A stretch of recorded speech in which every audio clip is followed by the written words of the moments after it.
المنار المنار المنار المنار المنار المنار المنار اے امین علم و فن، اے حکمتوں کے انجمن، تجھ پہ نازاں ہے چمن، تجھ پہ نازاں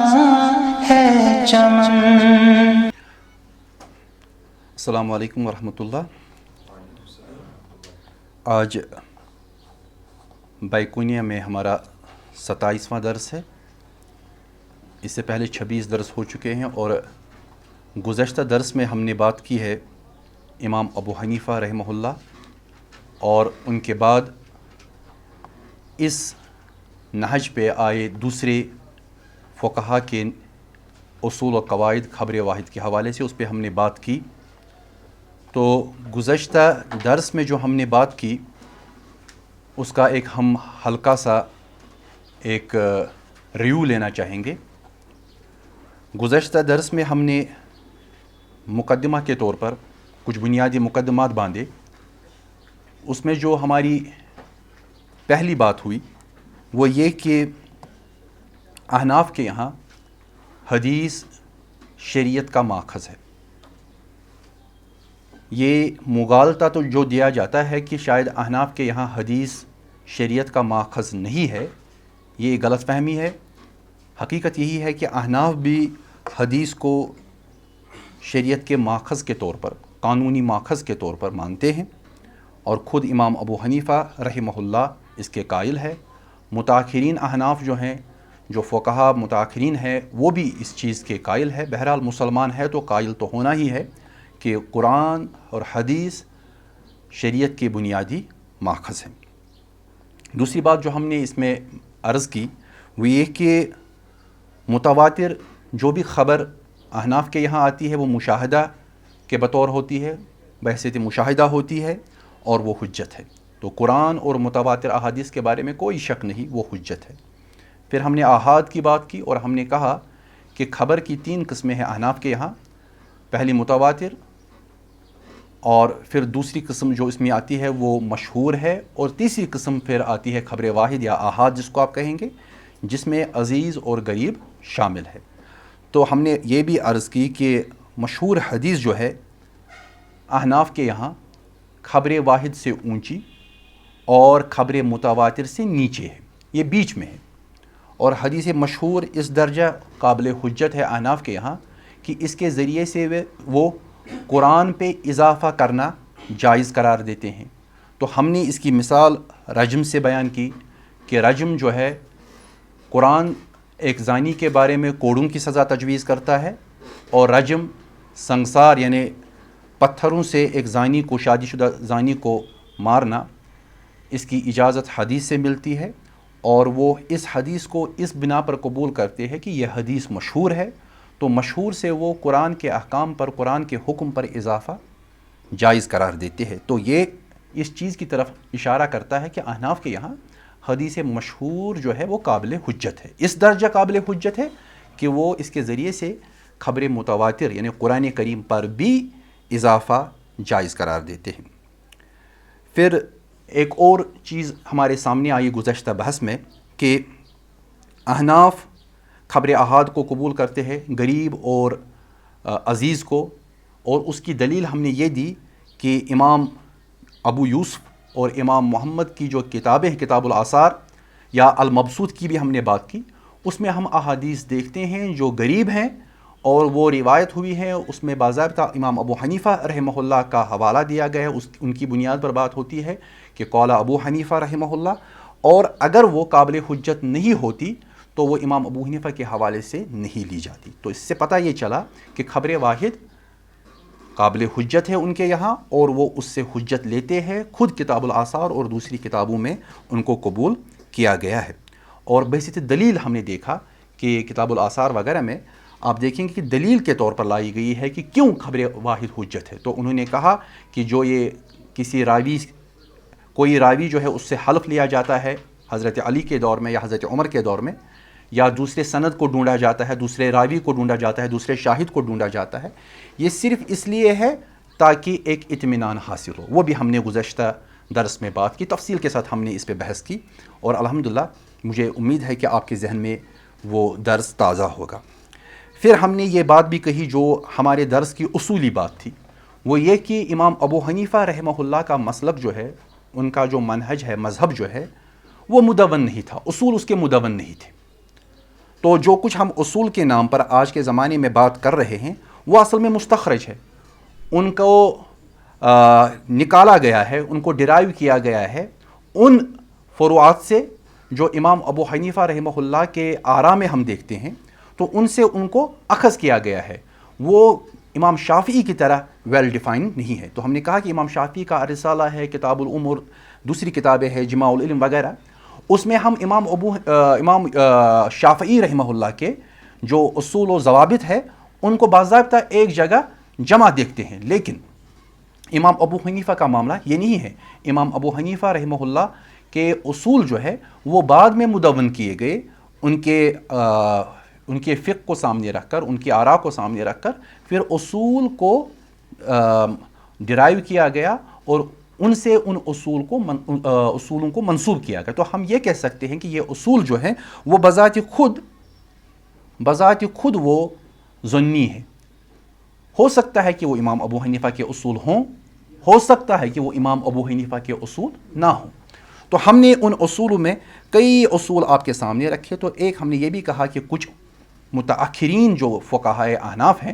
وہ کہتے ہیں کہ حدیث اگر غیر فقیہ راوی روایت کرے اور اس کا تضاد ہو اور وہ کانٹراڈکٹ کرتی ہو دوسری کسی متواتر خبر یا کسی دوسری دلیل جو شرعی دلیل ہو اس کے ساتھ، تو اس صورت میں وہ ایک غیر فقیہ راوی کی حدیث کو قبول نہیں کرتے، اس پہ عمل نہیں کرتے، بلکہ وہ کہتے ہیں کہ اس کے لیے ایک فقیہ راوی ہونا چاہیے۔ تو قیاس کے ساتھ اگر اس کا ٹکراؤ ہو جائے، جو سب سے بڑا مسئلہ امام ابو حنیفہ کے مسلک میں ہے وہ قیاس کا ہے، اگر قیاس اور غیر فقیہ راوی کی روایت میں تضاد پیدا ہو گیا تو وہ غیر فقیہ کی روایت کو نہیں لیتے۔ جو متأخرین جو ہمارے فقہائے احناف ہیں وہ قیاس کو ترجیح دیتے ہیں اور خبر واحد کو جس میں غیر فقیہ راوی ہو اس کی حدیث کو نہیں لیتے۔ تو ہم نے کہا کہ یہ تو بعد میں متأخرین فقہائے احناف جو ہے انہوں نے اس کو اخذ کیا ہے، یہ کوئی امام ابو حنیفہ سے ثابت نہیں ہے، بلکہ اس کے خلاف ہمارے یہاں ایسی مثالیں مل رہی ہے، ایسی امثال آ رہی ہیں جو ہمیں الٹا پیش کرتی ہے کہ امام ابو حنیفہ یہ فرق نہیں کیا کرتے۔ تو ہم نے تفصیلاً اس کے حوالے سے یہ بھی کہا تھا کہ اصل میں یہ فرق جو ہے ایک مناظرہ پہ، یہ اصول جو ہے ایک مناظرہ پہ ٹکا ہوا ہے کہ ابو حنیفہ اور امام اوزاعی کے درمیان ایک مناظرہ ہوا جو میں نے عرض کیا کہ رفع الدین کے حوالے سے، پھر وہاں پر ابن عمر اور حضرت ابن عباس کے حوالے سے بحث ہوئی کہ زیادہ فقیہ کون ہے، کس کو ترجیح دی جائے گی۔ تو میں نے کہا، عرض کیا آپ کو کہ یہ مناظرہ ہی مشکوک ہے، تو اس مشکوک مناظرے کی بنیاد پر کوئی اصول قائم کرنا یہ صحیح نہیں ہے، اور پھر یہ کہنا کہ یہ امام ابو حنیفہ رحمہ اللہ کا اصول تھا یہ بھی صحیح نہیں ہے۔ تو یہ ایک ایسا اصول ہے جو خود مختلف ہے، جس میں مختلفی ہونے کی وجہ سے جس میں اختلاف ہے، جس میں ہم کوئی حتمی رائے امام ابو حنیفہ کے حوالے سے قائم نہیں کر سکتے۔ مثلاً ہم دیکھتے ہیں کہ قیاس اور خبر واحد کا جب اختلاف ہو جائے، آپس میں تضاد ہو جائے، تو آپ دیکھیں گے کہ احناف کے یہاں خبر واحد کو بھی ترجیح دی جاتی ہے۔ مثلاً اگر نماز میں کوئی کہکہا کے ساتھ ہنسیں، کہکہا لگائے کوئی ہنسیں، تو احناف کے یہاں اس کا وضو ٹوٹ جاتا ہے۔ قیاس یہ کہتا ہے کہ وضو نہیں ٹوٹنا چاہیے، کیونکہ اگر نماز سے باہر کوئی کہکہا لگائے تو وضو نہیں ٹوٹتا احناف کے یہاں، لیکن نماز میں وضو ٹوٹتا ہے۔ تو اس کی ایک بنیاد انہوں نے ایک حدیث کو بنایا ہے کہ جب وہ آئے، ایک گدھے پہ آیا، پھر ایک معاملہ ہوا کہ وہ گدھے سے اترا، پھر گر گیا، پھر نمازی ہنسے اور رسول اللہ صلی اللہ علیہ وسلم نے نماز دہرانے کو کہا۔ تو اس کو بنیاد بنا کر وہ کہتے ہیں کہ یہ خبر واحد ہے لیکن قیاس کے خلاف ہے، تو وہ کہتے ہیں کہ اس سے ثابت ہوا کہ وضو بھی دہرانا ہے۔ بالفاظ دیگر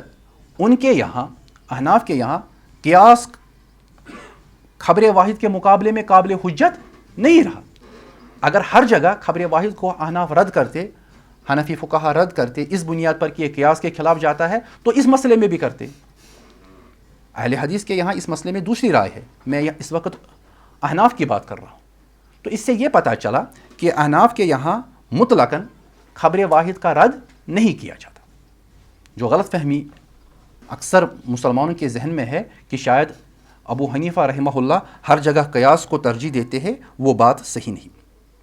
مثلا خود ابو حنیفہ رحمہ اللہ سے یہ نقل ہوا ہے کہ اگر حضرت ابو ہریرہ کی سند سے ہے کہ اگر کوئی روزے دار روزہ سے ہو اور وہ بھول میں کچھ کھائے، اس کے ذہن میں یہ نہ ہو کہ میں روزے سے ہوں اور کچھ کھائے، تو قیاس کہتا ہے، ابو حنیفہ رحمہ اللہ کہتے ہیں کہ اگر یہ حدیث نہیں ہوتی کہ اس پہ کوئی پرواہ نہیں، اس کا روزہ برقرار ہے، اگر یہ قیاس نہیں ہوتی، یہ حدیث نہیں ہوتی ابو ہریرہ رضی اللہ تعالیٰ عنہ سے، تو میں قیاس کی بنیاد پر حکم دیتا کہ اس کا روزہ ٹوٹ گیا.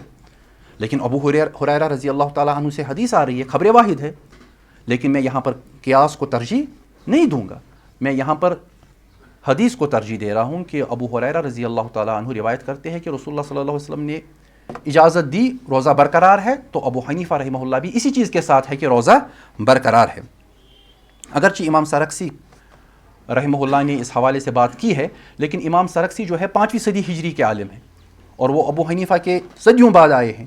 تو وہی عرض ہے کہ یہ متاخرین نے یہ اصول پیدا کیے، متاخرین نے یہ اصول تیار کیے کہ یہ اصول امام ابو حنیفہ کے زیر نظر تھے. خود امام ابو حنیفہ کے یہاں ایسے اصول ہمیں نظر نہیں آتے. ہاں، جب انہوں نے کوشش کی کہ فروعات سے وہ اصول نکالے تو ایسے اصول سامنے آ گئے جن میں بہت ہی اختلاف خود حنفی مسلک میں بھی آپ کو ملے گا. تو یہاں پر میں پھر آپ کی توجہ مبذول کراؤں گا ان چیزوں کی طرف، ان 7 اصولوں کی طرف جو اصول ہم نے گزشتہ درس میں پڑھے کہ اگر خبر احاد اور ادلہ شرعیہ کا تضاد ہو تو ان سے موازنہ کر کے، ان سے تقابل کر کے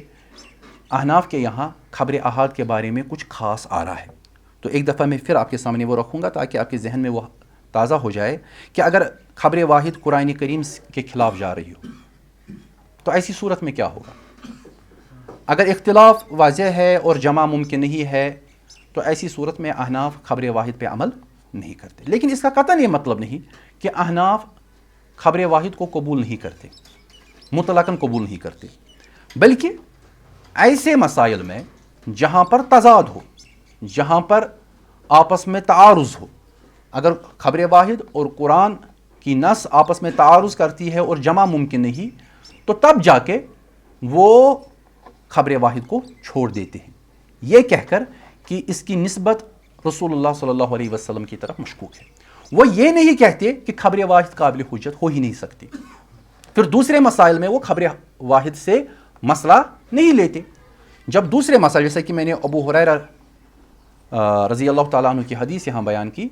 جب وہ اس میں خبر واحد کو حجت لے رہے ہیں تو یقیناً دوسرے مسائل میں بھی لیں گے، لیکن جہاں تعارض ہو وہاں وہ قرآن کو ترجیح دیتے ہیں. دوسرا جو میں نے اصول کہا کہ خبر واحد اگر سنت مشہورہ کے خلاف جا رہی ہے، جو سنت ثابت ہے اور مشہور ہے، اگر اس کے خلاف جا رہی ہے تو وہاں بھی فقہائے احناف جو ہے سنت مشہورہ جو ہے اس پہ عمل کرتے ہیں. اسی طرح اگر خبر واحد اجماع سے ثابت، اس اجماع کے خلاف ہو، تعامل کے خلاف، امت کے تعامل کے خلاف ہو، تو وہاں بھی خبر واحد کو وہ ترجیح نہیں دیتے بلکہ اجماع امت کو ترجیح دیتے ہیں. اور اگر خبر واحد ان احادیث کے خلاف جا رہی ہو جو اسی باب میں وارد ہوئی ہوں اور صحیح ثابت ہوں، تو ایسی صورت میں بھی احناف خبر واحد کو پہ عمل نہیں کرتے، اس کو ترجیح نہیں دیتے. یا اگر خبر واحد قواعد کلیہ جو ہے، وہ قواعد جو شریعت میں کلیہ کی حیثیت رکھتے ہیں، تو ایسی صورت میں بھی وہ خبر واحد کو قبول نہیں کرتے. یا میں نے کہا کہ عموم بلوا، جب کوئی مسئلہ بہت ہی مشہور ہو، کوئی ایسا مسئلہ جو بہت ہی ضروری ہو عام انسان کے لیے، تو احناف کہتے ہیں کہ اگر وہ حدیث جو اس ضروری مسئلے کے ساتھ تعلق رکھتی ہے، اگر وہ خبر واحد ہے مشہور نہیں ہے تو ہم اس کو قبول نہیں کرتے، کیونکہ ضروریات دین جس چیز پر ٹکی ہوئی ہیں وہ چیزیں مشہور ہونی چاہیے۔ اس پہ ہم نقد بھی کر سکتے ہیں، چونکہ ہمارا مدعا یہاں پر امام ابو حنیفہ رحمہ اللہ کے مسلک پہ نقد نہیں کرنا ہے، بلکہ سامنے وہ حیثیت رکھنی ہے کہ کس حیثیت سے فقہائے احناف خبر واحد کو کبھی کبھار چھوڑ کر دوسری چیزوں کو ترجیح دیتے ہیں۔ نہیں تو ہمارے پاس علماء ہے جنہوں نے ان چیزوں پہ لکھا ہے، ان مسائل پہ لکھا ہے۔ ایک مشہور کتاب ہے، آپ اپنے ذہن میں رکھیے گا، عالم ابھی حال حیات ہے، علل الاصولیین فی رد متن الحدیث والاعتذار عن العمل به، ڈاکٹر بلال فیصل البحر البغدادی کی کتاب ہے، بہت ہی اچھی کتاب ہے۔ تمام وہ مسائل جن میں خبر واحد کو چھوڑا گیا ہے اور دوسرے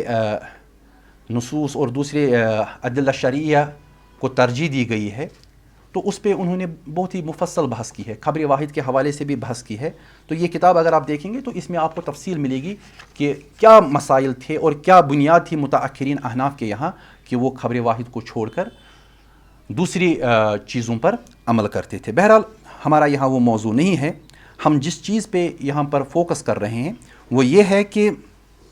اصل میں یہ اصول جو ہے یہ ان فقہاء نے تیار کیے جو امام ابو حنیفہ اور ان کے شاگردوں کے بعد آئے۔ یہ اصل میں امام ابو حنیفہ اور ان کے شاگردوں کے اصول نہیں ہیں، یہ بعد میں تیار ہوئے، اور یہی وجہ ہے کہ ایک کنفیوژن پیدا ہوا، اور اسی کنفیوژن کی بنیاد پر ہم دیکھتے ہیں کہ ایک بوال پیدا ہوا امام ابو حنیفہ رحمہ اللہ کے خلاف۔ ان کے خلاف یہ کہا گیا کہ یہ حدیث کو قبول نہیں کرتے، جبکہ حقیقت وہ نہیں ہے۔ اور اس چیز کو آپ ذہن میں رکھیے کہ خبر واحد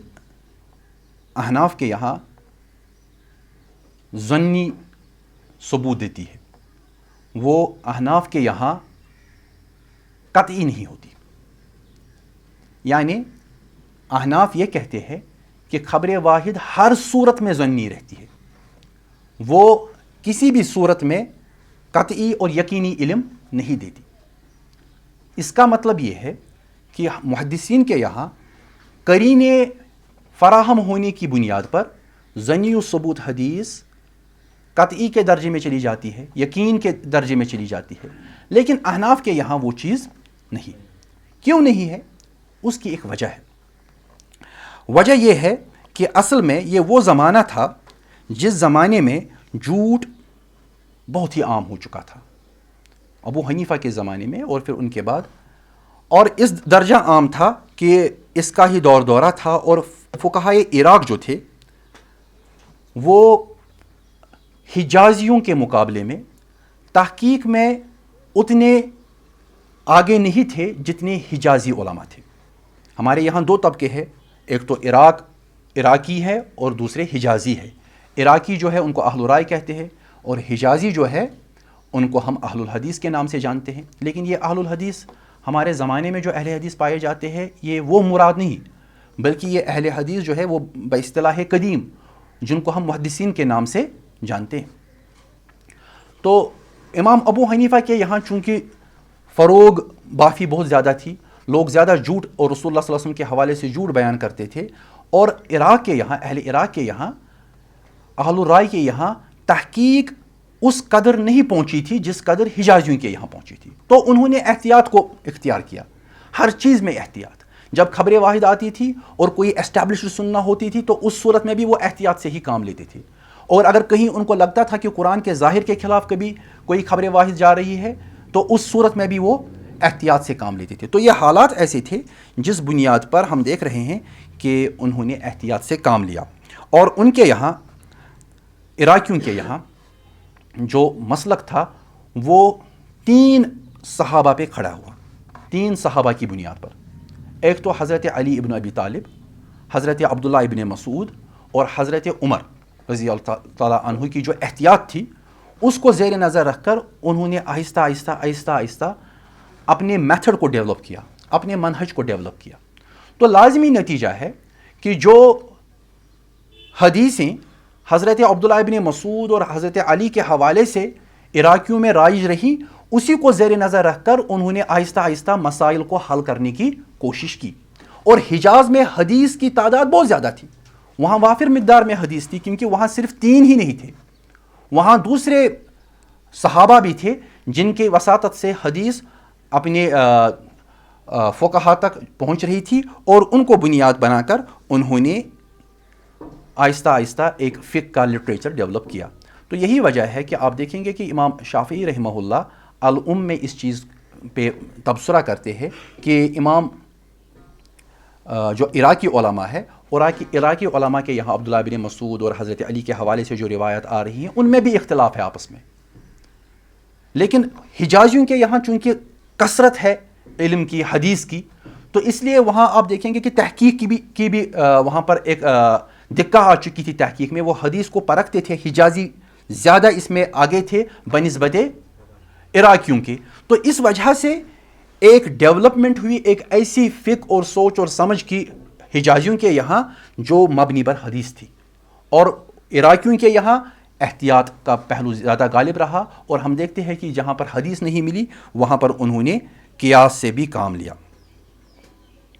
تو اب ہمارے پاس 2 قسم کی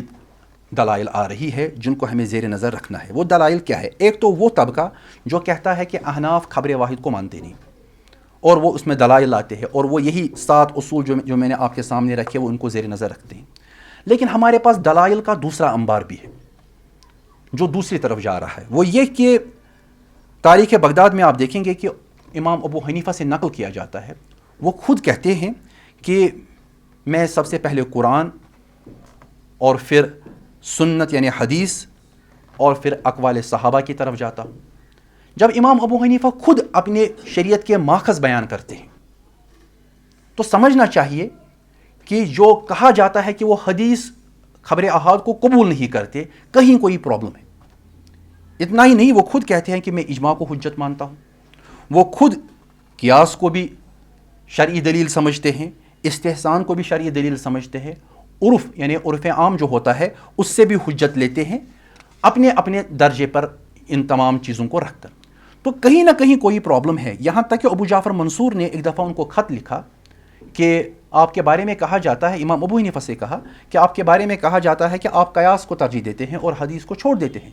تو امام ابو حنیفہ نے خود اس کا رد کیا، انہوں نے کہا کہ یہ تو ممکن ہی نہیں، میرے لیے تو حجت قرآن ہے پھر حدیث ہے، یہ کیسے ممکن ہے کہ میں حدیث کو چھوڑ کر، حدیث رسول صلی اللہ علیہ وسلم کو چھوڑ کر میں قیاس کو ترجیح دوں۔ اب دیکھیں قیاس میں بھی پھر جو بعد کے فقہا ہے انہوں نے فرق کیا، انہوں نے کہا کہ ایک قیاس ہوتا ہے ظنی قیاس اور دوسرا ہوتا ہے قطعی قیاس۔ امام ابو حنیفہ کے یہاں ہمیں یہ چیز ملتی ہی نہیں کہ ظنی قیاس اور قطعی قیاس، تو وہ کہتے ہیں کہ جس کی علت منصوص ہو وہ قطعی قیاس، جس کی علت منصوص نہ ہو وہ ظنی قیاس۔ اب یہ بحث جو ہے چونکہ ہمارے فنی حدیث کے ساتھ تعلق نہیں رکھتی ہے، فقہ کے ساتھ تعلق رکھتی ہے، اور آپ الرسالہ بھی پڑھ رہے ہیں، اس میں تو یہ سب بحثیں آئیں گی، وہاں آپ انشاءاللہ اس کو زیادہ دقیق نظر کے ساتھ دیکھیں گے۔ لیکن یہاں یہ چیز سمجھنی ہے کہ امام ابو حنیفہ کا مسلک اور بعد کے فقہائے احناف کا مسلک، اس میں فرق ہے۔ امام ابو حنیفہ کے اصول ہمارے پاس مدون نہیں، تو یہی وجہ ہے کہ جو اصول بعد میں لائے گئے ان کو ہم نے منسوب کیا امام ابو حنیفہ کی طرف، اور ان کو ثابت کرنا کہ وہ امام ابو حنیفہ سے ہے وہ ہم مکمل طور پر نہیں کر سکتے۔ تو امام ابو حنیفہ کے حوالے سے ایک چیز یہ بھی ہے کہ وہ بدنام بہت رہے، اپنے زمانے میں بھی مخالفت ہوئی ان کی، یہاں تک کہ امام ابو حنیفہ رحمہ اللہ اپنے زمانے میں خود اپنا دفاع کر رہے ہیں، اور بعد کے زمانوں میں بھی شوافیہ نے بھی ان کے خلاف، امام ابو حنیفہ اور ان کے مسئلہ کے خلاف جو لکھا۔ بہرحال اس زمانے میں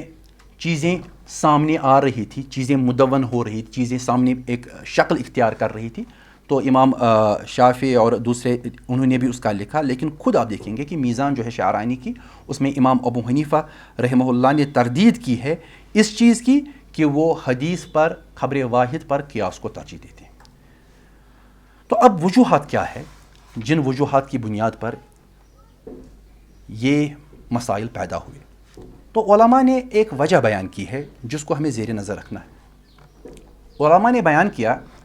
کہ امام ابو حنیفہ کے یہاں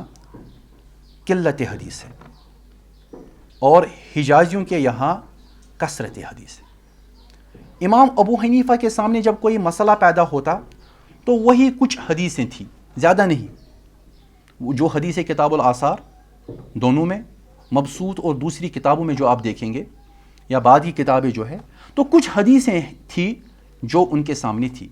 یہ وہ زمانہ نہیں ہے کہ امام بخاری نے صحیح البخاری، امام مسلم نے صحیح مسلم، ترمذی، ابو داؤد وغیرہ جس طرح آج ہمارے سامنے ہے. یہ وہ زمانہ نہیں تھا. دوسری بات یہ بھی سمجھنی ہے کہ یہ کوفہ ہے، یہ مدینہ نہیں ہے. تو ایسی حالت میں جب امام ابو حنیفہ کے سامنے مسئلے آتے تھے تو جو ان کے پاس قرآن کے نصوص تو تھے ہی، اب جو حدیثیں ان کے پاس تھی ان کو سامنے رکھ کر وہ مسئلے کا حل پیش کرتے تھے. اگر ریلیونٹ حدیث سامنے ہے تو مسئلہ حل ہو گیا، اگر نہیں ہے تو وہ قیاس کی طرف جاتے تھے. مثلا ایک مثال میں آپ کو دوں گا. امام ابو حنیفہ کے پاس معاملہ آیا وقف کی بائی کا، کہ بائی جو ہے، یہ جو وقف جو ہوتا ہے جس کو ہم واقف جب کوئی جائیداد اپنی وقف کرتا ہے کیا اس کو بیچا جا سکتا ہے؟ تو امام ابو حنیفہ نے کہا کہ جائز ہے. اب ان کے شاگرد ابو یوسف جو ہیں ان کے پاس حضرت عمر والی حدیث آ گئی کہ رسول اللہ صلی اللہ علیہ وسلم نے حرام قرار دیا، انہیں منع فرمایا وقف کو بیچنے سے، وقف کو تحفہ دینے سے اور وقف کو میراث کی طرح تقسیم کرنے سے. اب جب ابو یوسف کو کے سامنے یہ حدیث آئی حضرت عمر رضی اللہ تعالیٰ عنہ کی، تو ابو یوسف نے کہا کہ کاش یہ حدیث ہمارے شیخ امام ابو حنیفہ کو ملی ہوتی تو وہ اپنے مسئلے سے رجوع کرتے، جو انہیں بائی کو جائز قرار دیا وہ اس سے رجوع کرتے. اب دیکھ لیجئے وجہ کیا رہی کہ امام ابو حنیفہ نے یہاں پر قیاس کی بنیاد پر بائی کو جائز قرار دیا، کیونکہ حدیث سامنے نہیں تھی. وہ حدیث بعد میں آ گئی حضرت عمر رضی اللہ تعالیٰ عنہ کی، وہ ابو یوسف کے سامنے آ گئی اور وہ مزاج جانتے تھے اپنے استاد کا، اور کہا کہ اگر ان کے پاس وہ آ جاتی وہ حدیث تو وہ اس کی اجازت نہیں دیتے. اور دوسری طرف التقریر والتحبیر علی التقریر میں بیان کیا گیا ہے واضح الفاظ کے ساتھ کہ امام ابو حنیفہ، امام احمد اور امام شافعی مطلقاً خبر واحد کو ترجیح دیتے تھے قیاس پر. تو یہ جو ڈفرینٹ سٹیٹمنٹس آ رہے ہیں، یہ ڈفرینٹ سٹیٹمنٹس ہمیں اس چیز پر سوچنے پر مجبور کرتے ہیں کہ یہ جو اصول ہمارے پاس ہیں حنفی مسلک میں، حنفی مذہب میں جو ہمارے پاس اصول ہے، یہ سب بعد میں نکالے گئے ہیں، ان کو حاصل کیا گیا ہے، ڈرائیو کیے گئے ہیں، تو کہیں نہ کہیں کوئی پرابلم ہے. ہم حتمی بنیاد پر یہ نہیں کہہ سکتے کہ امام ابو حنیفہ رحمہ اللہ قیاس کو ترجیح دیتے تھے خبر واحد پر. اب آج کے دور میں جب ہم قیاس کو، امام ابو حنیفہ کے قیاس کو ایک طرف اور خبر واحد کو ایک طرف رکھتے ہیں، ہمیں یہ چیز ثابت کرنی ہے کہ جس خبر واحد کو ہم اس کے مقابلے میں کھڑا کر رہے ہیں کیا وہ خبر واحد خود امام صاحب کو پہنچی تھی کہ نہیں. اگر اس زمانے میں پہنچی تھی تو کیا وجہ تھی کہ انہوں نے اس پہ عمل نہیں کیا. اگر ان کو نہیں پہنچی تھی تو معذور ہے. تو اس چیز کو دیکھنے کی ضرورت ہے. اسی طرح امام ابو حنیفہ کا جو سٹیٹمنٹ ہے بہت ہی معروف سٹیٹمنٹ ہے کہ اذا صح الحدیث فہو مذہبی، کہ جب حدیث صحیح ثابت ہو جائے تو وہی میرا مذہب ہے. اب یہ سٹیٹمنٹ بھی دیکھ لیجئے، یہ بھی مطلق ہے. اس میں وہ یہ نہیں کہتے کہ اگر قیاس کے خلاف ہے تو وہ، بلکہ کلیئر شیخ البانی نے تو اس کو صفت الصلاح کے مقدمے میں بھی لایا ہے اس سٹیٹمنٹ کو، کہ واضح کہہ رہے تھے امام ابو حنیفہ کہ جب حدیث صحیح ثابت ہو جائے، تو اس کا مطلب یہ ہے کہ جب حدیث صحیح ثابت نہیں ہو جائے تب تک تو وہ مذہب نہیں ہے، لیکن جب صحیح حدیث ثابت ہو جائے کہ یہ صحیح ہے تو اس وقت وہ ان کا مذہب بن جاتی ہے. وہاں کوئی یہ نہیں کہا گیا کہ وہ ظنی قیاس ہو یا قطعی قیاس ہو، جیسا کہ آپ دیکھیں گے کہ بعد کے فقہا کہہ رہے ہیں. تو کہیں کوئی پرابلم ہے. یا اسی طرح اترکو قولی بخبر رسول، کہ میرا قول جب خبر رسول آپ کو مل جائے تو اس وقت میرا قول چھوڑ دو اگر اس کے خلاف جا رہا ہے. تو عرض یہی ہے کہ امام ابو حنیفہ کے مسلک میں جو اصول ہے، یہ اصول ہم ثابت نہیں کر پا رہے ہیں کہ یہ امام ابو حنیفہ کے ہی اصول ہے. اور جو بعد میں جو اصول تیار کیے گئے جہاں پر کئی چیزیں کہیں گئی کہ اگر کوئی حدیث حنفی مذہب کے خلاف جا رہی ہے تو حدیث کو چھوڑا جائے گا اور حنفی مذہب کو لیا جائے گا، ایسے اصول جو پیدا کیے گئے یا تیار کیے گئے، یہ بعد میں جب ہمیں مسئلے کی تعصب جب سامنے آیا تو ایسی چیزیں وضع کی گئی. لیکن امام ابو حنیفہ کے بارے میں ایسا کوئی سٹیٹمنٹ دینا کہ امام ابو حنیفہ نعوذ باللہ حدیث کے خلاف تھے، یہ صحیح نہیں ہو سکتا۔ اسی طرح ایک اور چیز ہے جس کی طرف ہماری توجہ شاید کم ہی جاتی ہے کہ حنفی مسلک میں مراسیل جو ہے وہ قابل حجت ہے، مرسل حدیث۔ حنفی مسلک میں مرسل حدیث قابل حجت ہے، اہل حدیث کے یہاں قابل حجت نہیں۔ جب میں اہل حدیث کہتا ہوں تو وہی باصطلاح قدیم، آج کی بات نہیں کر رہا ہوں، میں محدثین کی بات کر رہا ہوں، یعنی حجازی سکول جو ہے۔ مراسیل جو ہے احناف کے یہاں حجت ہے، اسی طرح مجہول راوی کی بھی حدیث لیتے ہیں، اسی طرح قول صحابی بھی لیتے ہیں۔ ایک مذہب جس میں قول صحابی بھی قابل حجت ہے، جس میں مرسل حدیث جو کہ ضعیف کی قسم ہے وہ بھی قابل حجت ہے، جس میں مجہول کچھ شرائط کے ساتھ مجہول حدیث بھی قابل حجت ہے، یہ کیسے ممکن ہے کہ ایک خبر واحد آ رہی ہے اور وہ صحیح ثابت ہو رہی ہے، وہ قابل حجت نہ ہو؟ تو کہنے کا مطلب یہ ہے کہ آج جو ہمیں یہ مغالطہ دیا جا رہا ہے کہ شاید عراقی سکول میں وہ نوعیت نہیں تھی حدیث لینے کی جو حجازیوں کے یہاں تھی، حجازیوں کے یہاں یہ چیز امام شافعی کی وجہ سے آ گئی، یہ ایک مغالطہ ہے۔ خود ہمیں پتہ ہونا چاہیے کہ جب ہم بات کر رہے ہیں عراقی سکول تو اس میں صرف احناف ہی نہیں بلکہ دوسرے فقہا جن کو ہم ارلی فقہا، ارلی جورسٹ کہتے ہیں، جن کو شاخت نے ڈسکس کیا ہے، اور ہم نے بالتفصیل جب ہم نے شاخت پہ بات کی تھی تو ہم نے ان کو اس وقت دیکھا تو صرف احناف، لیکن احناف ایک بہت بڑا سکول ہے جو ریپرزنٹ کر رہا ہے ہمارا عراقی سکول۔ یہ کیسے ممکن ہے کہ ہم یہ کہتے ہیں کہ ان کے یہاں خبر واحد حجت؟ ہاں، ہم یہ کہہ سکتے ہیں کہ خبر واحد